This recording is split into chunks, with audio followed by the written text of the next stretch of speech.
Assalamualaikum warahmatullahi wabarakatuh. Alhamdulillah wassalatu wassalamu ala Rasulillah amma ba'd. Puji dan syukur kita panjatkan kehadirat Allah Subhanahu wa taala. Salawat dan salam semoga tetap terlimpah curahkan kepada junjungan kita Nabi Agung Kanjeng Nabi Muhammad sallallahu alaihi wasallam. Yang terhormat Ibu dosen pengampu mata kuliah materi Quran di SMA, Ibu Hajah Ida Rosyidah MAG. Sebelumnya saya mewakili anggota kelompok 2 akan memaparkan materi mengenai kompetisi dalam kebaikan. Sebelumnya, ayat yang berkenaan mengenai kompetisi dalam kebaikan ini ada 2, yaitu ada di surah Al-Baqarah ayat 148 serta surah Fatir ayat yang ke-32. Baik, akan saya bacakan Quran surah Al-Baqarah ayat 148.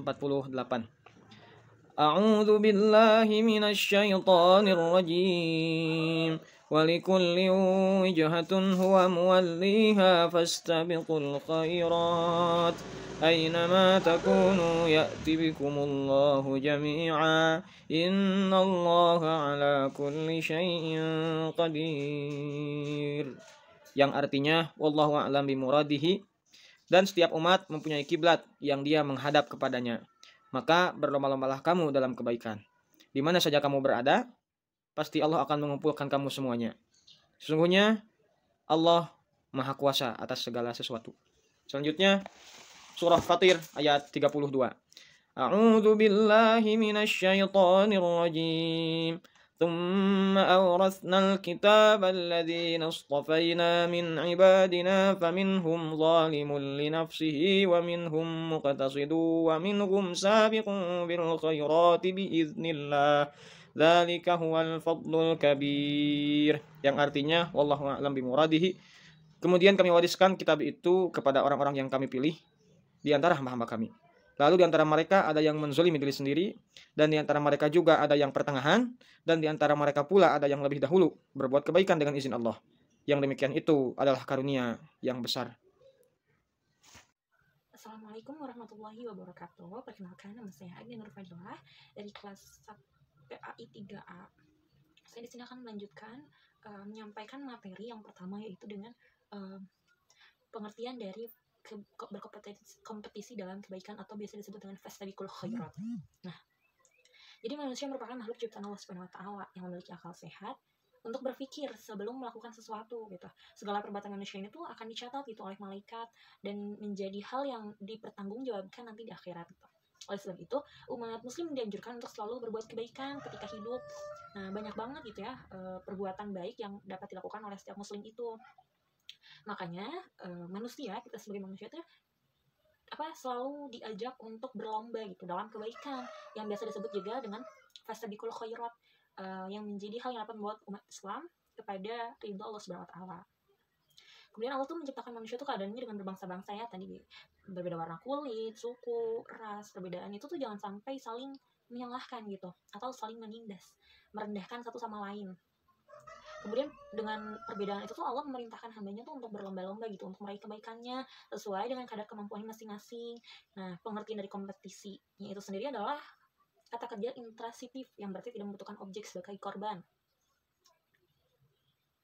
Nah, kompetisinya adalah kata kerja intransitif yang berarti tidak membutuhkan objek sebagai korban, kecuali tambah dengan pasangan kata lain, seperti against atau melawan, over, atas, atau with. Dengan tambahan itu tuh pilihan hidup dan bisa disesuaikan dengan kepentingan keadaan menurut versi tertentu. Kemudian kebaikan adalah setiap amal-amal yang dilakukan yang mendatangkan pahala atau kebaikan setiap pekerjaan yang diperintahkan oleh Allah Subhanahu wa taala dan menjauhi larangannya. Penyebutan kebaikan dalam Al-Qur'an berbeda-beda gitu ya.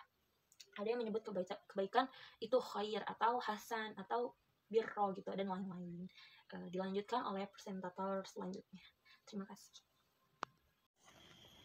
Oke, baik. Yang selanjutnya yaitu pembacaan Quran Surat Al-Baqarah ayat 148 beserta hukum tajwidnya yang berbunyi A'udzubillahi minasyaitonirrajim. Bismillahirrahmanirrahim. Walikulli wijhatun huwa muwalliha fastabiqul khairat. Aynama takunu ya'ti bikumullah ya'ti bikumullahu jami'a innallaha ala kulli syai'in qadir. Yang artinya, dan setiap umat mempunyai kiblat yang dia menghadap kepadanya. Maka berlomba-lombalah kamu dalam kebaikan di mana saja kamu berada. Pasti Allah akan mengumpulkan kamu semuanya. Sungguh Allah Maha Kuasa atas segala sesuatu. Yang selanjutnya hukum tajwidnya ya. Di sini saya mengambil yang pertama itu lafadz muwaliha, yaitu hukum tajwidnya mad adli sukun. Alasannya yaitu mad tabi'i di akhir kalimat. Nah, cara membacanya itu panjang 2-6 harokat. Itu untuk lafadz muwaliha. Yang kedua lafadz takunu, hukum tajwidnya yaitu mad tabi'i. Alasannya karena doma menghadapi waw sukun, dan cara membacanya itu panjang 2 harokat. Yang ketiga lafadz inna, hukum tajwidnya yaitu gunnah. Alasan membacanya itu huruf nun bertasdid ya. Yang keempat lafadz jami'a, hukum tajwidnya yaitu mad iwad. Alasannya itu fathatain dibaca wakof gitu, dan cara membacanya panjang 2 harokat yaitu jami'a. Yang kelima yaitu bikumullahu, hukum tajwidnya yaitu lam jalalah tafhim. Alasannya yaitu lafadz awalnya itu didahului oleh kasroh, dan cara membacanya lafadz jalalnya itu dibaca tebal. Mungkin itu saja penjelasan dari saya. Saya kembalikan kepada moderator. Bismillahirrahmanirrahim. Assalamualaikum warahmatullahi wabarakatuh. Nama saya Ahmad Wademi. Di sini saya akan membacakan kaidah tajwid Quran surat Al-Fatir ayat 32. Yang pertama yaitu summa. Nah, hukum tajwidnya yaitu gunnah karena huruf mim bertasdid. Nah, cara membacanya dengan cara ditahan 2 harakat. Summa. Dan yang selanjutnya au. Hukum tajwidnya yaitu haraf lin karena huruf wawu sukun didahului dengan patah. Cara membacanya yaitu dibaca lembut bunyi wawunya. Wow. Selanjutnya rosnal kitab. Hukum tajwidnya yaitu alif lam komariah. Alasannya alif lam menghadapi huruf kaf. Cara membacanya itu dijelaskan bunyi alnya. Rosnal al. Selanjutnya alladzi. Hukum bacanya mad tabi'i. Alasannya kasroh menghadapi huruf ya sukun. Cara membacanya dipanjangkan 2 harakat. Alladzi. Pada selanjutnya yaitu astofaina. Hukum bacanya yaitu harap lin. Alasannya karena huruf ya sukun didahului dengan patah. Tofai, pai. Cara membacanya lembut bunyi huruf ya-nya. Selanjutnya min. Hukum bacanya idhar haki. Alasannya nun mati bertemu huruf ain. Cara membacanya jelas bunyi nunnya. Min ibad. Selanjutnya dina.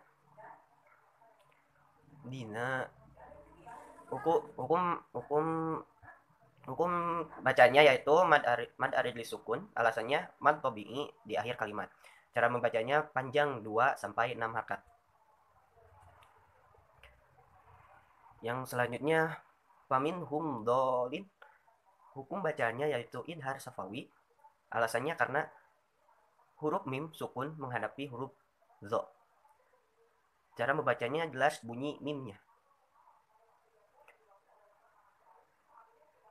Nah, yang selanjutnya yaitu bolimul linafsihi. Hukum bacanya idgham bila gunah. Alasannya tanwin menghadapi huruf lam.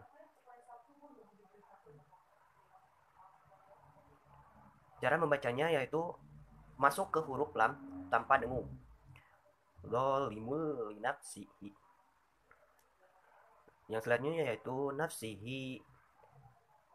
Hukum bacanya yaitu mad silah qasirah. Alasannya hak domir bertemu huruf waw. Cara membacanya panjang 2 harakat. Selanjutnya minhum. Idhar halki karena nun mati bertemu huruf ha. Alasannya karena jelas bunyi nunnya. Minhum muqtasid. Hukum bacanya yaitu idgham mutamatsilain atau idgham mimi. Karena mim sukun bertemu dengan huruf mim. Cara membacanya yaitu ditahan 2 harakat. Selanjutnya muktasidu idgham bigunah. Muktasidu idgham bigunah. Karena tanwin bertemu huruf waw. Tanwin domah bertemu huruf waw. Dibacanya didengungkan dan ditahan 2 harakat. Ya, yang terakhir yaitu sadikum iklab. Karena tanwin bertemu huruf ba. Di cara membacanya yaitu menjadi bunyi huruf mim ditahan 2 harakat. Sadikum ba. Mungkin cukup sekian dari saya. Wassalamualaikum warahmatullahi wabarakatuh. Bismillahirrahmanirrahim. Assalamualaikum warahmatullahi wabarakatuh. Perkenalkan, saya Abdul Rafi. Di sini saya akan mempresentasikan tentang asbabun nuzul surat Al-Baqarah, terutama tentang berlomba-lomba dalam kebaikan. Dalam surat Al-Baqarah ayat 198 berhubungan erat dengan ayat 144 yang memerintahkan untuk menghadap kiblat ataupun Masjidil Haram pada saat ayat 144 turun Nabi sedang berada di suatu rumah yang dikenal sekarang Masjidil Bani Salamah. Mereka memahami bahwa perintah itu terbatas selama mereka berada di rumah tempat ayat itu turun. Lalu karena mereka ragu, maka turun ayat 148 ini yang mempunyai arti kebenaran itu dari Tuhanmu, sebab itu jangan kau ragu. Ya, bahkan Allah menegaskan kembali pada ayat 159. Lalu ada asbabun nuzul surat Fatir yang menjelaskan bahwa umat Muhammad telah dipilih oleh Allah untuk mewariskan kitab suci Al-Quran. Namun pada ayat 32 justru Allah melantarkan kritik terhadap kondisi mereka di lapangan.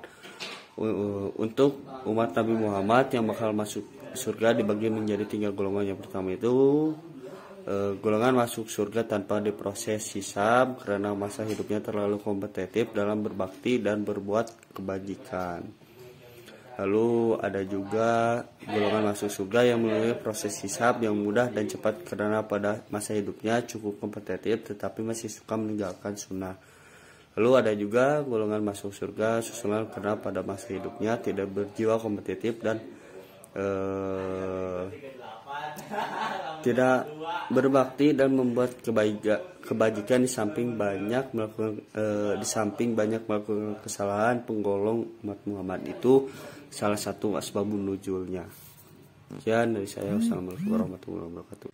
Bismillahirrahmanirrahim. Sebelumnya saya ucapkan terima kasih kepada moderator yang telah memberikan saya kesempatan untuk memaparkan materi sebelumnya. Di sini saya akan membacakan analisis kandungan ayat. Isi kandungan surat Al-Baqarah ayat 148. Bagian ayat ini mengulas prinsip moral bahwa pada hakikatnya tujuan semua agama selalu sama, yaitu beriman dan beramal soleh. Umat Nabi Ibrahim dan Nabi Ismail menghadap ke Ka'bah. Bani Israel dan orang-orang Yahudi menghadap ke Baitul Maqdis, dan Allah telah memerintahkan supaya kaum muslimin menghadap Ka'bah dalam sholat. Oleh karena itu, hendaknya kaum muslimin bersatu, bekerja dengan giat, beramal, bertobat, dan berlomba-lomba dalam berbuat kebajikan, dan tidak menjadi fitnah atau cemooh dari orang-orang yang ingkar sebagai penghambat. Kemudian analisis kandungan yang kedua, yaitu surat Fatir ayat 32, yakni Al-Quran adalah wahyu Allah Subhanahu Wa Taala yang diturunkan kepada Nabi Muhammad SAW. Kita tahu bahwa di dunia ini tidak ada yang abadi kecuali Allah Subhanahu Wa Taala. Semua umat manusia tidak ada yang abadi. Itulah untuk menjaga Al-Quran, maka Al-Quran ini diwariskan kepada orang-orang terpilih.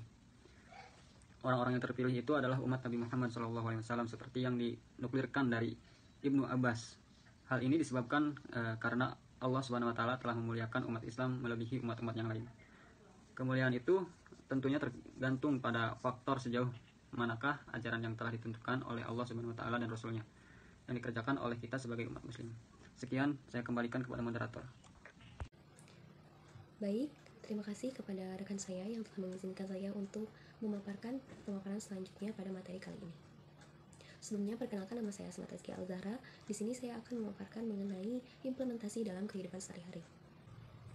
Di sini ada 4 yang akan saya bahas. Yang pertama yakni kita harus selalu berusaha untuk menjadi orang-orang yang bertakwa dengan menjalankan apa-apa yang telah diperintahkannya dan juga menjauhi segala apa-apa yang telah Allah larang gitu ya, ataupun apa-apa yang dilarangnya. Yang kedua ada selalu berusaha semaksimal mungkin untuk berbuat kebaikan. Ketiga, bertaubat apabila melakukan suatu kejahatan dan berusaha untuk tidak mengulanginya atau untuk tidak mengulangi kesalahan yang sama. Dan yang terakhir ada menjadikan amal soleh sebagai kebutuhan dalam kehidupan kita. Cukup sekian dari saya, kurang lebihnya mohon dimaafkan. Untuk selanjutnya saya serahkan kepada rekan saya. Terima kasih. Bismillahirrahmanirrahim. Assalamualaikum warahmatullahi wabarakatuh. Saya Didi Kurniawati akan memaparkan materi yang selanjutnya, yaitu mengenai manfaat berlomba dalam kebaikan. Berlomba dalam kebaikan memiliki manfaat bagi siapapun yang menerapkannya. Nah, manfaat-manfaat yang didapatkan adalah yang pertama, waktu tidak terbuang sia-sia. Waktu yang dihabiskan umat muslim saat berlomba dalam kebaikan tidak terbuang sia-sia. Allah Subhanahu wa Ta'ala memerintahkan hambanya untuk terus bergerak, mengerjakan sesuatu agar waktu dapat digunakan sebaik-baiknya untuk hidup di dunia. Hal ini tertuang dalam Quran Surat Al-Insyirah ayat 7 yang artinya, maka apabila engkau telah selesai dari sesuatu urusan, tetaplah bekerja keras untuk urusan yang lain. Yang kedua, menyalurkan energi pada kegiatan positif. Ketika umat muslim terbiasa melakukan perbuatan baik, mereka senantiasa memiliki energi yang dapat tersalurkan kepada kegiatan positif. Nah, kemudian terhindar dari godaan setan. Setan memiliki banyak cara untuk menggoda manusia agar berpaling dari Allah Subhanahu wa Ta'ala. Oleh karena itu, ketika umat muslim memilih untuk berlomba dalam kebaikan, fokus mereka akan teralihkan kepada hal-hal baik dan tidak akan tergoda oleh beduk rayu setan. Nah, mungkin itu saja yang dapat saya sampaikan. Wassalamualaikum warahmatullahi wabarakatuh.